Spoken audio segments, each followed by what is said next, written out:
கர்த்தருடைய பரிசுத்த நாமத்திற்கு ஸ்தோத்திரம் உண்டாவதாக. கர்த்தராகிய இயேசு கிறிஸ்துவின் நாமத்தில் உங்களுக்கு கிருபையும் சமாதானமும் உண்டாவதாக.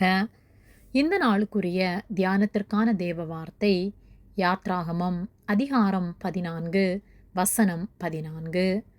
கர்த்தர் உங்களுக்காக யுத்தம் பண்ணுவார், நீங்கள் சும்மா இருப்பீர்கள் என்றான்.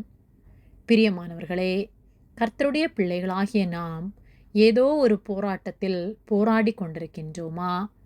எனக்கு உதவி செய்வதற்கு யார் இருக்கின்றார்கள்? நான் தனித்து விடப்பட்டவனாய் ஒவ்வொரு நாளும் துன்புறுத்தப்பட்டு கொண்டிருக்கின்றேனே என்று கலங்கி நிற்போமானால் கர்த்தரை நோக்கி பார்ப்போம். கர்த்தர் நீதி உள்ளவனுக்கு துணை செய்கிறவர். அவர் நமக்காக யுத்தம் செய்கிறவர். நமக்கு விரோதமாய் உருவாக்கப்படுகிற ஆயுதங்கள் நம்மை சேதப்படுத்தாதபடிக்கு கர்த்தர் அவை எல்லாவற்றிலிருந்து நம்மை விடுவித்து நம்மை பாதுகாப்பார். அவரை நோக்கி நாம் கூப்பிடுவோமானால் அவர் நிச்சயமாக கிரியை செய்வார். நமக்காக அவர் யுத்தம் செய்வார்.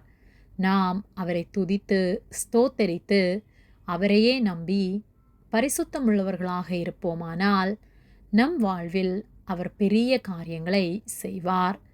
நமக்கு விரோதமாக எழும்புகிற எல்லா கிரியைகளையும் முறியடிக்க கர்த்தர் நமக்காக யுத்தம் செய்வார். ஆகவே அவர் நமக்காக யுத்தம் செய்ய நாம் நீதி உள்ளவர்களாய் பரிசுத்தமுள்ளவர்களாய் அவர் வார்த்தைகளுக்கு கீழ்ப்படிந்து அவர் ஆலோசனைக்கு செவி கொடுத்து அவருக்கு உண்மை உள்ளவர்களாக வாழ வேண்டும். அப்பொழுது கர்த்தர் நம் போராட்டங்கள் எல்லாவற்றையும் மாற்றி நமக்கு எதிராக வருகிற எல்லா தந்திரங்களையும் கர்த்தர் முறியடித்து நாம் சமாதானத்தோடு வாழ கர்த்தர் நமக்கு உதவி செய்வார். ஆகவே கர்த்தருக்கு உண்மை உள்ளவர்களாய் வாழ்வோம். கர்த்தர் நமக்காக யாவையும் செய்து முடிப்பார். ஆமேன். ஜெபம்.